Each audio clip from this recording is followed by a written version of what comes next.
Good morning, comrades. It is Friday, the 26th of March, 2021. How's everybody doing today? It is, sorry about yesterday. I missed it out because I was not feeling particularly well. I got my second shot of the Moderna vaccine, which is good. I saw somebody on our Facebook page use that as an opportunity to talk about anti-vax stuff, and definitely not here for that. Definitely, if you get the opportunity, get the vaccine. But yeah, it's just kind of like knocked you out for a day. Felt really bad, but now I'm feeling very good. Ginny, good morning. G Wolf, good morning. Ginny, I'm gonna finally do that story that you sent about the fire at the refugee camp. I have that on the rundown today. And if anybody else has a story they would like to share, you can drop it in our Discord. I'll drop a link to the Discord really quick.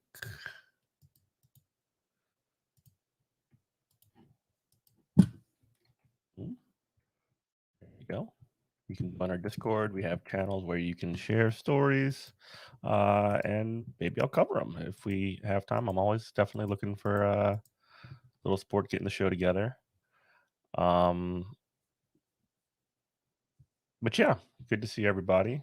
It is, like I said, Friday. I said yesterday, if I'm feeling up to it, I'm gonna do a show on Saturday. I'll probably do another one of those sort of fun shows where we do some reactions to videos, things like that. If you have anything that you would like to watch tomorrow, you can also send that to me. But yeah, I've been sort of thinking about like what we've been doing here and sort of like the kind of general direction of the show. I was thinking about that a lot yesterday while I was sort of in the hours that I wasn't playing like Phoenix Wright Ace Attorney or something like that, and just knocking, just thinking about what things are going on. We've really gone like heavy in the direction of, I mean, this is mostly my doing, but like we've been covering the Pro Act and Amazon a lot, and I just want to know if everybody's feeling, cool with that. I'll never see you up at 8 o'clock on a Saturday. That's okay. You can watch the VOD. Yeah, you're getting your first shot tomorrow, Jenny. That's great. Do you know if it's going to be the Pfizer or the Moderna? Unless you don't go to bed. Oh my God, G Wolf, you need to get your sleep schedule in order. I don't I lately, especially since I've been doing this show, have done a little bit better at regulating my sleep schedule. I don't stay up until like 4 a.m. as much anymore, mostly because I'm getting up at a normal hour, like 7:30, so I can prep for this program. Pick up the prep from the day before and stuff like that. But yeah, it's been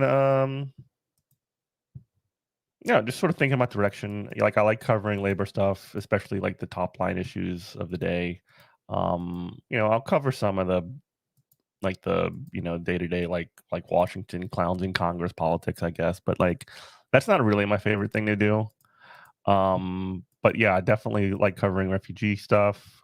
I do like funny stories. If anybody wants to ever share funny stories too, weird stuff. But yeah, that's sort of like where I'm at. But if anybody has ideas or kind of feedback for us, you can always, hit me up. You can message me on Discord. Um, you can send us messages, all that kind of stuff. Anyway, so I do have a couple of stories to start with today. I wanted to start with the story that's a little bit overdue, because I got this. I had no idea about this until Jenny brought it up, and they dropped it in our Slack. I mean, our Discord rather. We don't have a Slack. Hundreds missing after a devastating fire in the world's biggest refugee camp. Let's watch. Holy crap. At least 15 people have died and hundreds more are missing after a fire broke out at a large refugee camp in Bangladesh. Tens of thousands. Wow. Okay. So a giant fire at that just reminds me, I think it was yesterday, was the 100th, I believe, 100th anniversary of the Triangle Shirtwaist Factory fire as well. So this kind of like pings off my brain.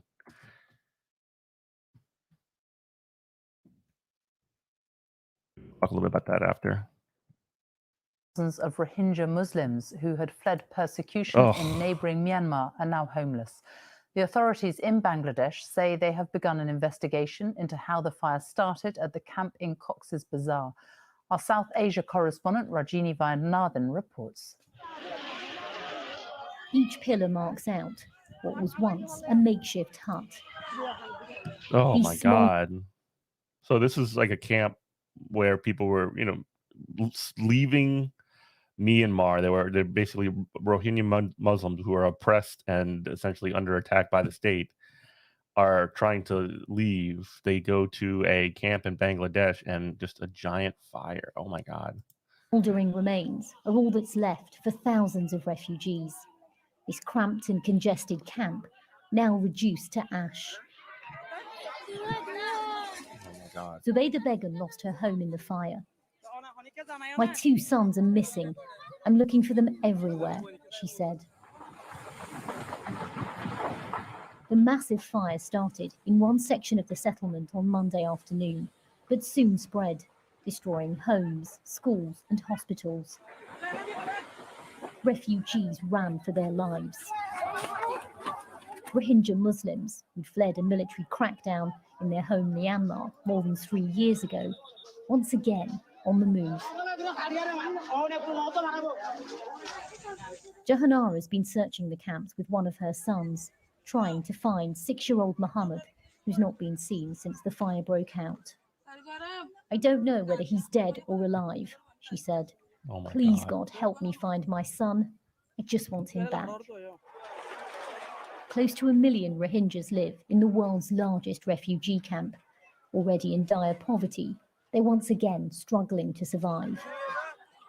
Aid groups say more than 45,000 refugees have now been left homeless. Well, I think the fire is 45,000 people. Oh my God. Like what? Like this is just based off like the only reason this camp exists is because these people are essentially just shoved out of Myanmar because they're getting, essentially killed.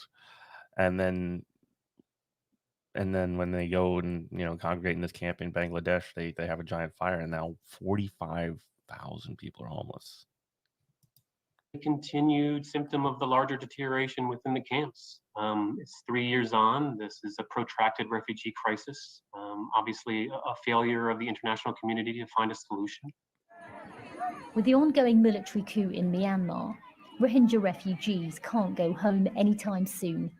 With their temporary homes now destroyed, their life in limbo continues. Rajini Vaidyanathan, BBC News, Delhi. Oh my gosh. That's like, I don't know what else to say about that story other than it's completely heartbreaking. Like obviously the the Myanmar was basically genocide that they're doing to Rohingyas, running them around. That's been something that's been the previous. I know this, and I'm not like super well up on this, but if I'm not mistaken, the previous leader, even before the military coup, was implicated in and oppressing and eliminating and running out these Rohingya Muslims. And yeah, I don't know what to say other than I think this is a huge human rights crisis, and that there needs to be ways to get these people into homes, and we don't have that. You know, I, I don't know. I didn't have any really details about how the fire started. So 15 confirmed dead, 400 people missing, tens of thousands. Yeah, 45,000 people don't have homes. Oh my gosh. Whew. I would like to keep up with this, but I'm not. This is not like in my normal news circles. But yeah, oh my gosh.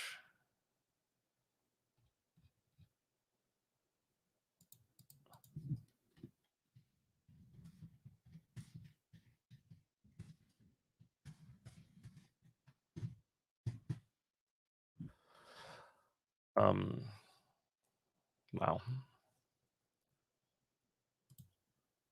I see that. Okay, so Ginny is getting the Oxford AstraZeneca vaccine, which is okay. That's the new one, right? We just talked about that one the other day. I didn't know that was like already ready for like consumption, but that's good news. Good for you. You didn't have any issues with Pfizer. My wife got the Pfizer vaccine. She had a couple of rough days after the injection, but she's fine now. She's feeling a lot better.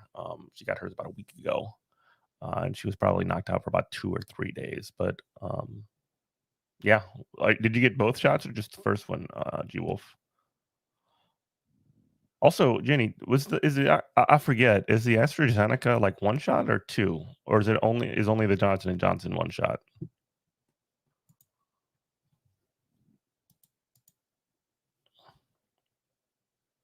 I don't know. All right.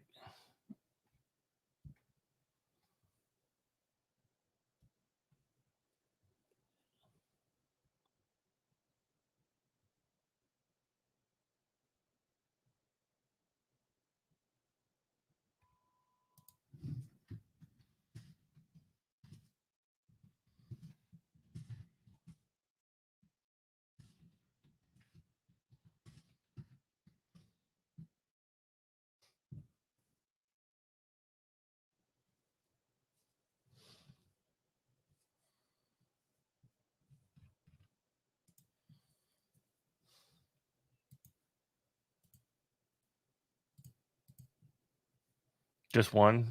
It's just one shot for J? No, J&J is the only one shot. Okay. Death toll's 132. Oh my god. If you want to keep sending me updates, I mean, I'll definitely try and keep an eye on this. But if you would help me out, it would help me cover it. And if you ever wanted to come talk about it on the program, if you know more about this than I do, or if you know anybody that would be good to talk to about it, I would love to learn more about the the Rohingya people. I mean, this is just something I'm not a particular expert at. 2 shots, 12 weeks apart. 12 weeks directive will go down with the more people get vaccinated. So yeah, okay. So do they consider you vaccinated after the first shot, or is it just you just have to wait 12 weeks before you're fully vaccinated? Because like the way that, as far as I understand it, as far as I understand it, like you're supposed to be, at least with the Moderna and Pfizer, like 2 weeks after your second vaccination, you're considered like fully vaccinated.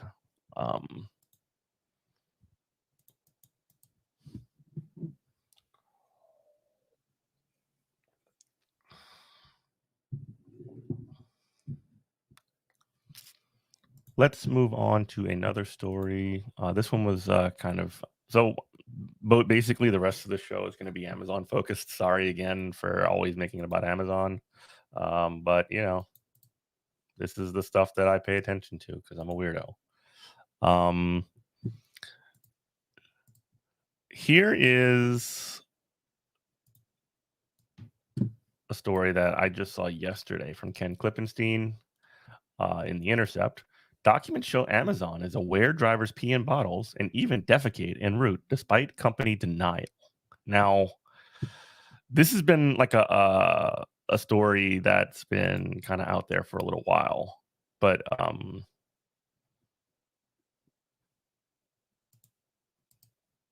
yeah, 60 to 70%. This is a story that's been out there for a little while, and it's something that needs to like be sort of addressed. So let's read the story from Ken Klippenstein, who's a good guy. In anticipation of Senator Sanders' scheduled trip to Bessemer, Alabama, to support the unionization and drive by Amazon workers there, Amazon executive Dave Clark cast a $1 trillion behemoth as, quote, the Bernie Sanders of employers. Hilarious, by the way. So, like, here's the thread that this happened just a couple of days ago. Bernie Sanders basically said he's going to go down to Alabama tomorrow. No, I guess Monday, to meet with Amazon workers, like right as the end of the union drive wraps up, and essentially kind of drive out the last bit of the vote for of support. And this guy Dave Clark is the new CEO of Amazon. He's like the new Jeff Bezos, and he basically says, I welcome Senator Sanders to Birmingham and appreciate his push for a progressive workplace. I often say that we are the Bernie Sanders of employers, but that's not quite right because we actually deliver a progressive workplace. So he's trying to like take a shot at Bernie, which is hilarious for our constituents. Y'all have constituents? Y'all have employees, workers, not constituents. That's a weird way to, describe your workers. For our constituents, a $15 minimum wage, health care from day one, a career progression, and a safe, inclusive work environment. Okay, first off, let's address these each point by point. $15 minimum wage, you didn't pay people that until Bernie Sanders pressured you into doing that. So, point for him, not for you. Healthcare from day one, same thing. Career progression, what is that? That's just BS words. It's a BS concept. And a safe and inclusive work environment, you don't get points for that when you make people, use the restroom like while they're driving. So if you want to hear about a $15 an hour healthcare in healthcare, Senator Sanders will be speaking downtown. If you would like to make at least $15 an hour and have a good healthcare, Amazon is hiring. Okay, dude. So Mark Pocan replied via tweet to this, saying, and the tweet says, paying workers $15 an hour doesn't make you a progressive workplace when you union bust and make workers urinate in water bottles. So like exactly what we were just saying. Echoing reports from 2018 that Amazon workers were forced to skip bathroom breaks and pee in bottles. Amazon's denial was swift. Quote, you don't really believe the peeing in bottles thing, do you? If that were true, nobody would work for us. The truth is that we have over 1 million incredible employees around the world who are proud of what they do. They have great wages and health care from day one. So they're basically denying it. And so here it comes. So, but Amazon workers with whom I spoke and said that the practice was so widespread due to pressure to meet quotas, and managers frequently referenced it during meetings and informal policy documents and emails, which were provided to The Intercept. The practice, those documents show, was shown to management, which identified it as a recurring fraction. It's only a fraction of people that are, peeing in bottles and pooping in bags. Perfect. Bernie bro at Amazon, right? Amazon's a Bernie bro. The practice those documents show was known to management, which identified it as recurring infraction, but did nothing to ease pressure that caused it. In some cases, employees even defecated in bags. Gross. Amazon did not provide a statement to The Intercept before publication. One document from January marked, quote, Amazon confidential details various infractions by Amazon employees, including, quote, public urination and, quote, public defecation. The document was provided to The Intercept by an Amazon employee in Pittsburgh who, like the employees I talked to, was granted anonymity to avoid professional reprisals. So basically, here's some of it's one page of documents. So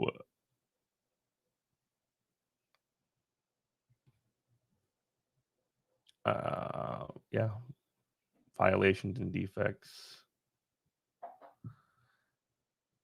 It's been so G-Wolf, the Amazon vote was a 7-week vote, so like it was 7 weeks long, all mail-in.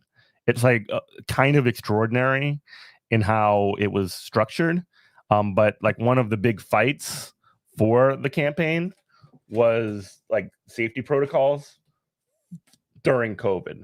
So and it's one of the fights that the workers kind of specifically were fighting for, and they got.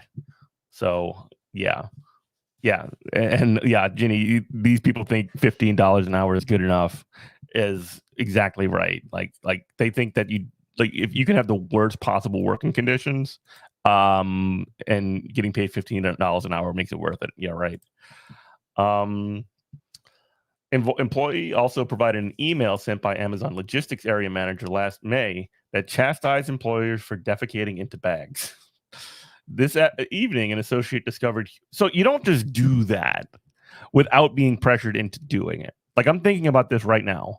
Like you're pressured into making these timelines and quotas and all these things, and then at the exact same time, like you're getting in trouble for like going and doing extraordinary measures to basically satisfy those those timelines. So like you're basically forced to poop in a bag, and then they're yelling at you to poop in a bag. This evening, an associate discovered human feces in an Amazon bag that was returned to the station by a driver. This is the third occasion in the last 2 months where bags have been returned to station with poop inside. We understand that DA's Drivers Associates may have emergencies while on road, especially during COVID. DAs have struggled to find bathrooms while delivering. Oh my God. We've noticed an uptick in all kinds of unsanitary garbage being left inside bags, used masks, gloves, bottles of urine. The email continues. By scanning the QR code on the bag, you can easily identify the DA who was in possession of the bag last. These behaviors were unacceptable and result in tier 1 infractions going forward. So you're going to get punished for, again. Yeah, sorry, Ginny. Sorry about your lunch.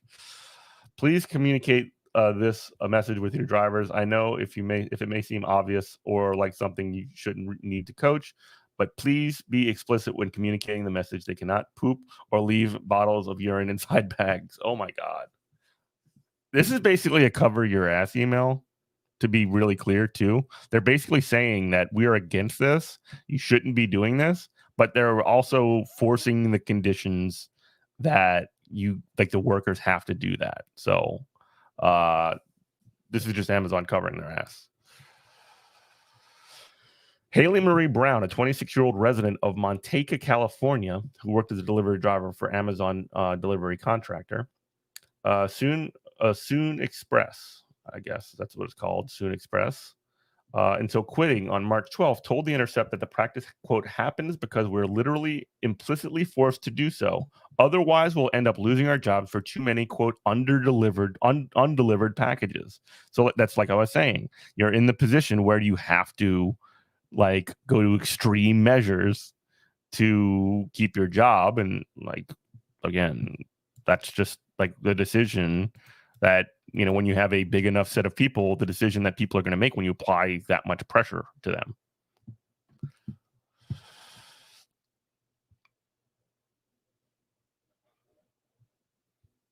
An email Brown received from her manager this past August has a section entitled urine bottle and states, quote, in the morning, you must check your van thoroughly for garbage and urine bottle. Oh my God. Check your vehicle for urine bottles, please.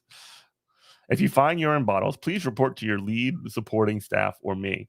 Vans will be inspected by Amazon during debrief. If urine bottles are found, you will be issued an infraction tier 1 for immediate offboarding.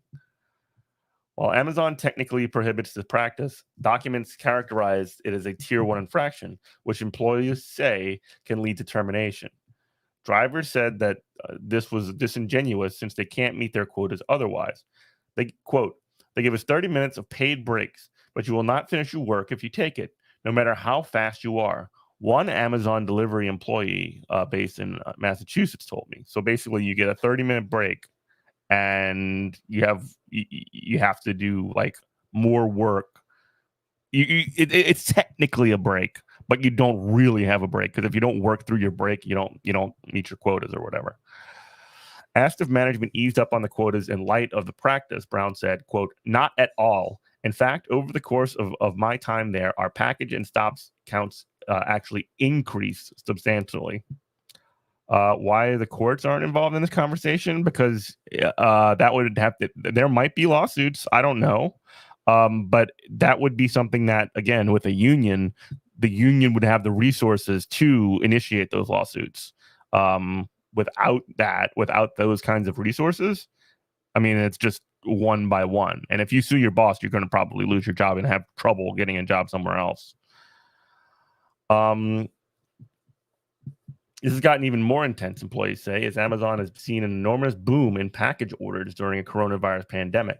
Amazon employees said their performance is monitored so closely by the firm's vast employee surveillance arsenal that they are constantly in fear of falling short of their productivity quotas. Oh my gosh. One email provided to The Intercept by a Houston-based driver associate who works for an Amazon contractor alludes to company cameras that can find workers who leave urine bottles behind in vans. Quote, "Data from these cameras can be sent to Amazon in the event of any incident on the road. We've had several bad accidents, a stolen van, drivers leaving piss bottles, etc. in the vans." The employee said, quote, "Every single day of my shift, I've had to use the restroom in a bottle to finish my route in time. It's so common that you'll find bottles from other drivers located under seats in the vans. The fact that Amazon would tweet that is hilarious." Oh my God. Public reports that the Amazon employees skipped bathroom breaks originated in a 2018 book by British journalist James Bloodworth. That book, Hired, 6 months undercover in low-wage Britain, alleged that Amazon workers at a warehouse in Staffordshire, UK, resorted to urinating in bottles in order to meet production quotas. While most of the employees I spoke to were drivers who delivered products, workers said the practice was commonplace in factories as well. You're surprised they're not DNA testing the urine bottles? I mean, they might be. They just might not have gotten the emails confirming it.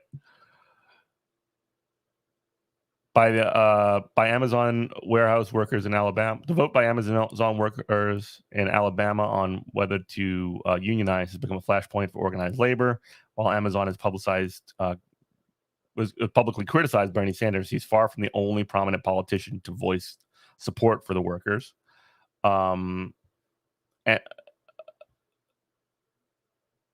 last month, Joe Biden released a video statement. We watched that on this program. The election, which ends on the 29th. So that's 3 days from now. That's what, Monday? That answers your question, G Wolf. It ends on Monday. It ends on 29th, would determine if more than 5,000 warehouse workers will join RWDSU. None of Amazon's 800,000 employees in the U.S. are currently unionized. Wow. Good article by Ken. Here's a link to that if you want to check it out. Yeah, Amazon is doing, I mean, some bad stuff, as you can see. It's really, I can't imagine being in the position where you have to, like, you're forced to urinate into a bottle, and then your job, you're forced by your job to urinate in a bottle, and also they're policing urinating in a bottle.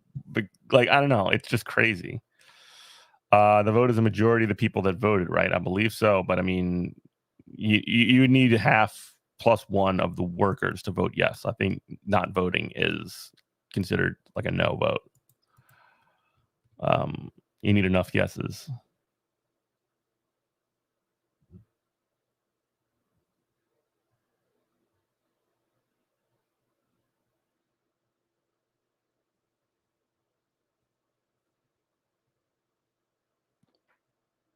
All right. Well, I'm gonna go and get some coffee. I will leave you with some Phoenix Wright tunes. Be right back.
Link.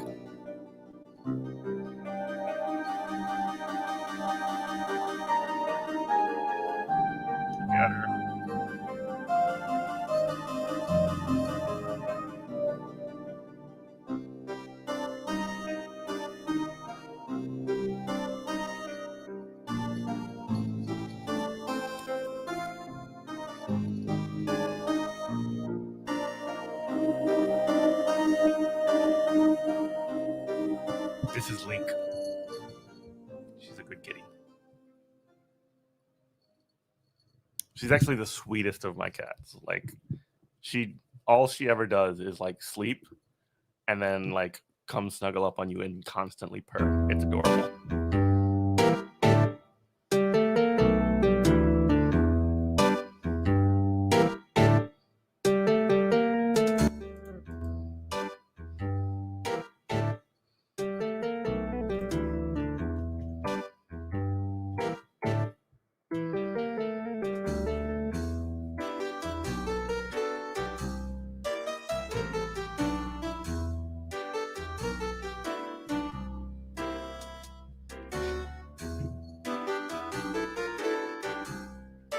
That was your moment of me petting my cat. It's gonna be rough if the people that don't vote are no votes. Yeah, well, I mean, again, the campaign has been like super hot, like nationally, and they're getting so much attention. I would imagine that.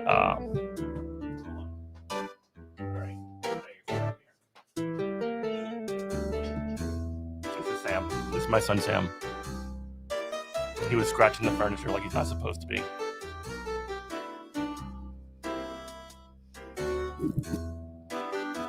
think he's scared of the hat. Your dad had like 20 cats. You have like one. I have 5 cats now. It's a really funny story. So I'd never had cats in my life until probably about a year and a half ago. And where we got Sam, who was rescued from like literally like he was like a kitten that lived in one of the colleges out here. One of the neighbors found him. And stop, Sam.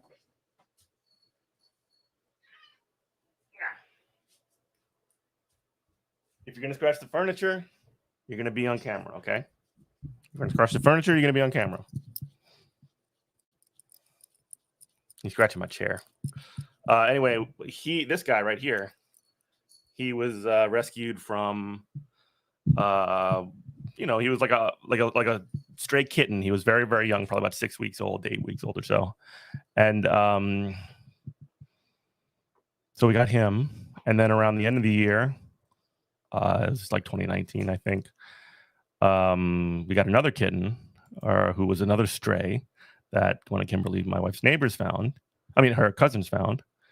And then she actually, that cat actually escaped right at the beginning of COVID, like got out for a couple of days and came back pregnant, and she had 3 kittens, and now we have 5 cats all of a sudden to go with the 2 dogs that we have. So there you go.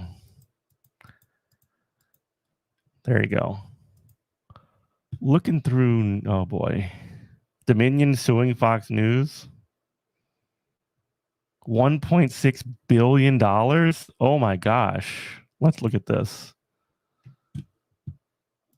$1.6 billion. All right, this just dropped. Dominion is suing Fox News. All right. Dominion Voting sues Fox News for $1.6 billion over 20 election claims. So this is one of those things where a lot of the like Fox News coverage has been like very, very like conspiracy theory. We don't, we can't trust this one particular company that got singled out, Dominion, because of they're doing like voter fraud or whatever. And they're basically turning Trump votes. Like Trump himself has been saying things like that. The My Pillow guy is also being sued. Guy Mike Lindell is also being sued. He, as you might have seen, he's been like cut off from Fox News lately. He can't get on any real television anymore because of this. But now they're coming after Fox News. Dominion Voting Systems filed a $1.6 billion defamation lawsuit against Fox News on Friday, arguing that the cable news company falsely claimed, in an effort to boost faltering ratings, that the voting company had rigged the 2020 election. They'll just claim they're not a news source. Well, maybe they will. The lawsuit is a part of a growing body of legal action filed by the voting company and other targets of misleading, false, and bizarre claims spread by Donald Trump and his allies in the aftermath of Trump's election loss to Joe Biden. Those claims helped spur the rioters who stormed the U.S. Capitol on January 6th, a violent siege that left 5 people dead, including a police officer. The siege led to Trump's historic second impeachment. Dominion argued that Fox News, which amplified inaccurate assertions, so basically what they're saying is like you're doing damage to our company by just smearing our name, and we'll get into the details in just a minute. You're saying that Dominion altered votes, quote, sold a false story of election fraud in order to serve its own commercial purposes, severely injuring Dominion in the process. They're going to settle. I mean, there's no way this is like even going to ever get to court, according to the copy lawsuit obtained by Associated Press. The truth matters. So this is from the lawsuit. The truth matters. Lies have consequences. Fox sold a false story of election fraud in order to serve its own commercial purposes, severely injuring Dominion in the process. If this case does not rise to the level of defamation by a broadcaster, then nothing does. Funny stuff. And the article just straight up claims that there's no widespread fraud in the 2020 election. Very funny. Very funny. I mean, again, like if you want to say like U.S. elections are sort of like generally corrupt or whatever, like fine. But like if you're going to single out one company on your giant news channel, they're gonna clap you. I mean, that's just gonna happen, right? And that's what happened. Ugh, incredible stuff.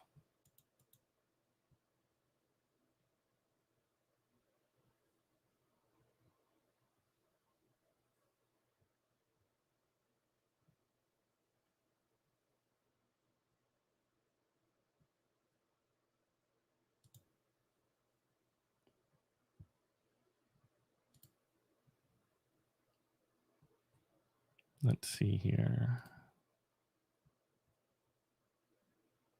Oh, I did want to make like a really kind of cool announcement. So I wanted to give a quick shout out to two specific entities, I suppose. So about a week or so ago, my friend, guy I didn't know, but I reached out to guy Jacob from the Valley Labor Report, which is a program that is on. It's actually on a right wing talk show or talk radio station in Alabama. They've actually purchased some airtime where they would essentially like broadcast a show for workers by workers. They're both very, very strong union guys. This guy Jacob and Michael. Is it Michael? I hope I got his name right. But anyway, they are they sort of like bought some airtime at this right wing station, and now they are broadcasting out very, very strong pro union programming. So I reached out to them and told them, hey, let's figure out ways that we can work together, et cetera, et cetera. And they asked me if, because this show, Good Morning Comrade, is on local community radio here on WHIV LP New Orleans 102.3. We broadcast every Tuesday at 8 o'clock, same time as here, which you might notice if we do a lot of pre-records on Tuesdays, that's going to be why, because we might just sort of like simulcast our show on WHIV here. It's not going to be every time, but it's going to be every now and then. So anyway, these two guys asked me about getting them on WHIV. I got them in contact with the founder of the station, and now they're the newest members of the WHIV family. So welcome to WHIV, the Valley Labor Report. It's really great news. And for those of y'all who don't know, WHIV is like one of the premier sort of low power community radio stations run out of New Orleans. It's broadcast out of Mid-City New Orleans on Orleans Avenue. Excuse me. And check it out, WHIVFM.org.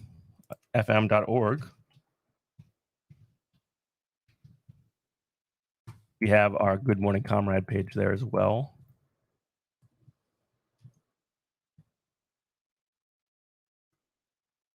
You can check out a lot of our older stuff. They're not as great as at updating all of our stuff as we usually are, but I don't know, it's gotten a lot better. No, maybe not. Either way, like here's our page on WHIV. You can check us out there, and you can actually support that station as well, which is awesome. It's got like a whole schedule of really cool programming. My buddy Mark Allanderi, who's the founder of the station, has a show called Resistance Radio on there. Very good stuff. But check out Valley Labor Report and check out WHIV. Wanted to shout them both out. All right, we have about 15 minutes left. Let's talk about Biden and the filibuster. So to kind of like, I kind of hate talking about this, but it's important specifically for a couple of things. Thinking $15 minimum wage and also the PRO Act, amongst many, many, many other things. But like essentially the Senate in the United States is one of the most like anti-democratic institutions on earth. Like, in order to even have a vote on anything, like somebody can just say, hey, we're not voting on this unless we get 60 out of 100 people to support to vote yes on it. And considering that through most of the history, it's always been around 54, 46, less than 10 people would be the difference between the party breakdown, Republican and Democrat, especially in modern days. Almost nothing ends up getting voted on in the Senate. That's sort of controversial or a party line issue or whatever. So everything ends up being compromised. So there's a couple of really important pieces of legislation that are going through the Senate, the $15 an hour and the PRO Act.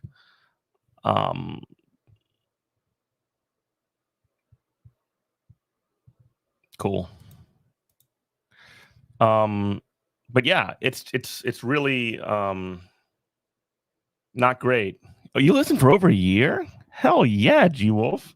We have the number one fan of Good Morning Comrade right here on the program. I love it. Anyway, let's read from the article. President Biden used his first formal presidential news conference on Thursday to put major players on notice on ways new chief executives with wins under their belts like to do. Newsy headlines. So stupid. Church is to do the right thing once they've tried everything else. Yeah. He expects to seek a second term. The filibuster needs a major fix or deep six, but did not quite capture. What is this? This is written in a really weird way.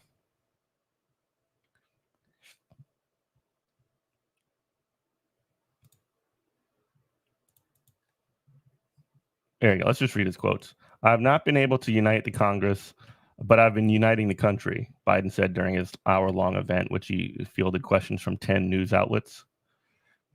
Reuters says Biden next week will roll out ambitious infrastructure and climate plan that could cost as much as $4 trillion. He'll detail his ideas during a speech in union-friendly Pittsburgh, where he launched his campaign in 2019.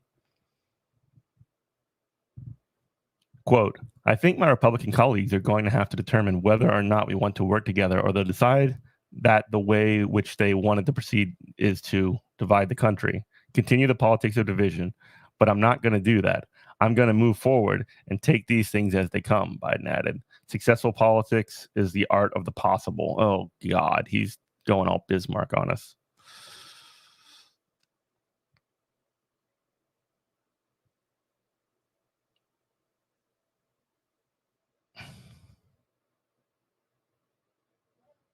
This is like a really weirdly written article. I'm not liking it. I'm not liking it. He was right about Churchill said, yeah, he was right about that. If little else, yeah, Churchill's bad. Not a big fan of Churchill. All right, I'm dumping that article. That was really unreadable. Sorry.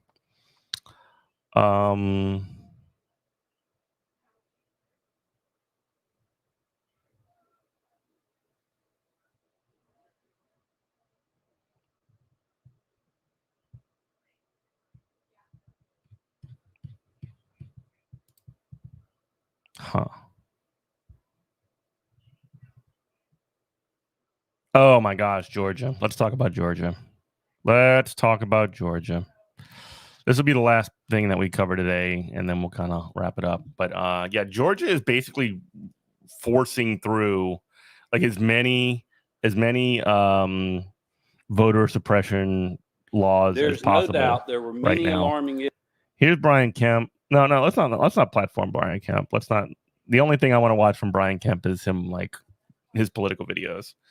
But anyway, Republicans in Georgia sped a sweeping elections bill into law on Thursday, making it the first presidential battleground to impose new voting restrictions following President Joe Biden's victory in the state. The bill passed both chambers of the legislature in the span of a few hours before Republican Governor Brian Kemp signed it Thursday evening. By changing the election laws, quote, Georgia will take another step towards ensuring our elections are secure, accessible, and fair. And by that, he means voter suppression, essentially trying to unflip Georgia from a Democrat state to a Republican state. Kemp, who is up for re-election next year, so he's doing this for himself in a very specific way, had refused to give in to former President Donald Trump's demands last year that he overturn Biden's victory, earning Trump's public condemnation. But on Thursday, Kemp said, quote, alarming issues with the 2020 election demonstrated the need for change. He predicted critics. So he's basically saying, the rules weren't strict enough so that we could cheat more. But on Thursday, he predicted that critics of the new law will, quote, threaten, boycott, sue, demonize, and team up with their friends in the national media to call me everything in the book. Oh, my God. The new law imposes voter ID requirements for absentee ballots, empowers state officials to take over local elections boards. What? State takeover of local elections? Limits the use of ballot drop boxes, and makes it a crime to approach voters in line to give them food and water. Quote, it's like the Christmas tree of goodies for voter suppression, said Jen Jordan, who's a Democratic senator, on the floor as lawmakers prepared to vote for the nearly 100-page bill. I imagine that this would get taken to court. Like, this thing has to get taken to court, right? Like, you have to, say this is illegal, against, federal law. I mean, maybe I'm wrong. I'm not a law expert. I'm not an election law expert. Holy crap. It's called the Election Integrity Act of 2021. Yeah, let's make sure our elections are integrity. And the reason that these people do voter suppression like this is because they want to make sure that, poor people, young people, people of color can't vote, period. That's the whole point of this. By Thursday evening, a lawsuit, there you go, challenging the new law had already been filed by a trio of voting rights groups. The New Georgia Project, that's Stacey Abrams' group, the Black Voters Matter Fund, and Rise Inc. Rise Inc. Oof, that doesn't sound so good.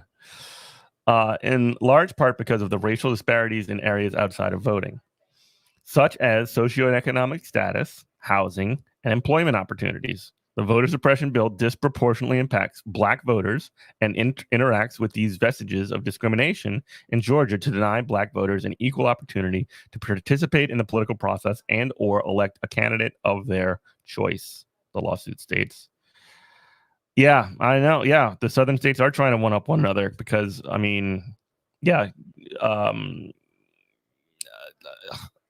we haven't seen that much of this in Louisiana, but we've had voter identification laws in place for a very long time. The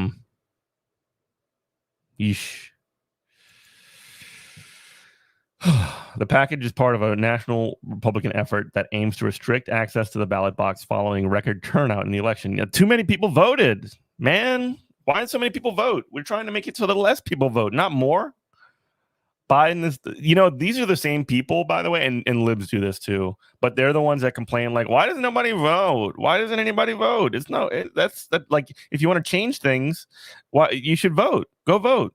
But then, you have this happen. You have a horrible, nightmare of a voter suppression put in, and people don't vote because of that. That's why people don't vote. Biden, in his first White House press conference Thursday, said that he will do everything in his power to halt efforts to restrict voting rights, saying that he thinks the efforts underway in state legislators are, quote, un-American. Voting rights advocates say that the state's rapid-fire action and plans in other Republican-controlled states to pass restrictions of their own underscores the need for federal legislation to set a national baseline for voting rolls. I agree with that. We need to have, we need to sort of centralize this because right now we've, states have decided, shown us that they can't be trusted in doing this because, once they get taken over by these, right-wing Republicans, these, demons, they go all crazy and implement essentially Jim Crow laws, brand new Jim Crow laws. The fewer people that vote, the more democratic it is. Well, what was the Paul Wyrick, I think his name was.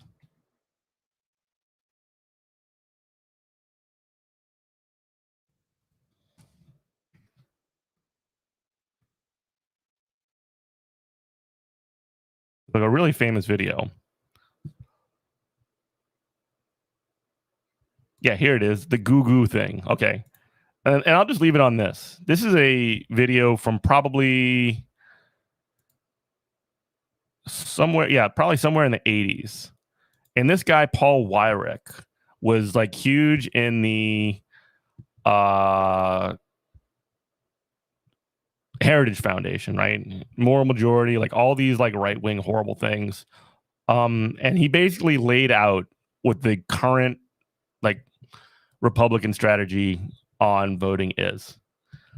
Founding member of the conservative movement, addressed the seminal religious right gathering held in Dallas in the fall of 1980.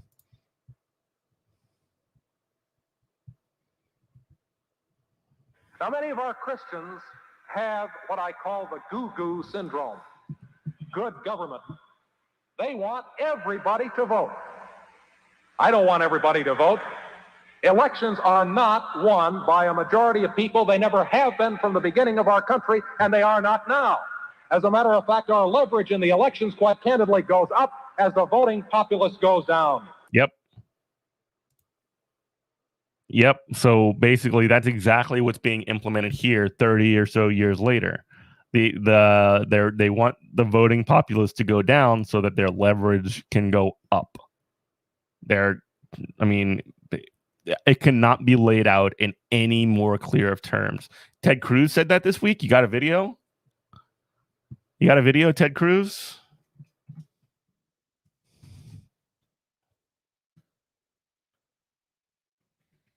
I mean, if he's saying the exact same thing in 2020, I mean, incredible.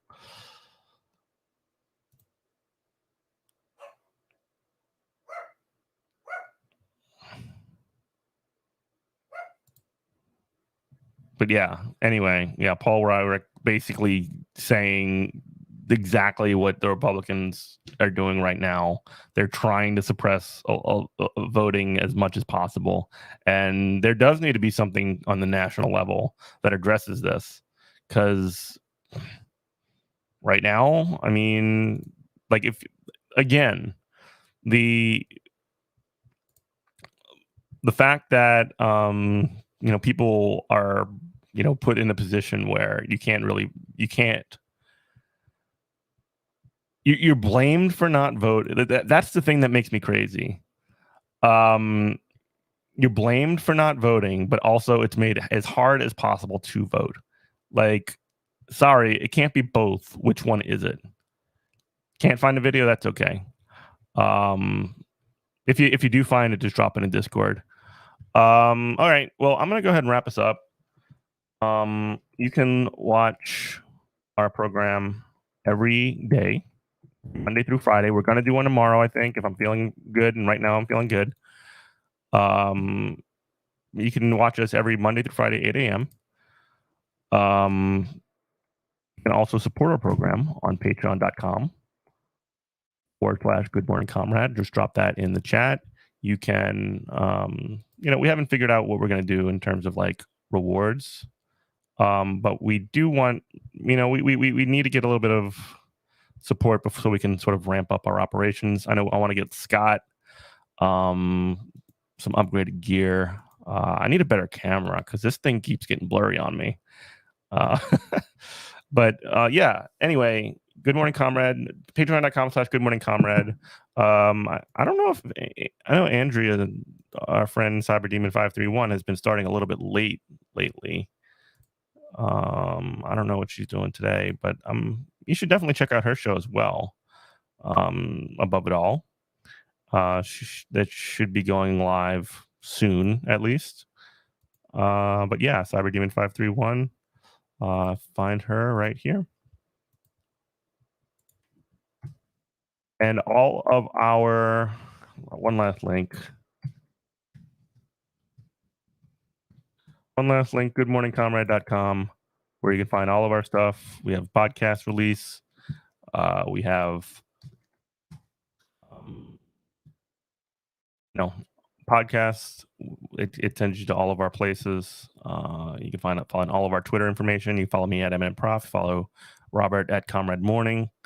But yeah, thanks everybody for watching. I'm feeling considerably better from yesterday. Go get your vaccine, folks. Get the vaccine, folks. Get it. Hey, no pressure if you can't. You watching and sharing, perfect. You know, we love to just have you here, but yeah. Since they met Sam, tell him it's his birthday tomorrow. Oh, my wife just jumped in. Maybe we should do something special. But tomorrow is Sam the cat, the orange cat. Tomorrow's his birthday. So maybe we could do something fun for Sam. Maybe we could sing happy birthday or something stupid. He'll be two. He'll be 2? Yeah. Get out of here. That's an adult cat. He's not a baby anymore. Yeah, wow. He's an adult cat as of tomorrow, apparently. Wow. Incredible. Very powerful. All right. Thanks, everybody. Love you. Bye. Birthday for Kitty. Maybe we should get him like a birthday hat or something. Just so he could be like look very angry with that hat on. All right. See y'all tomorrow. Bye.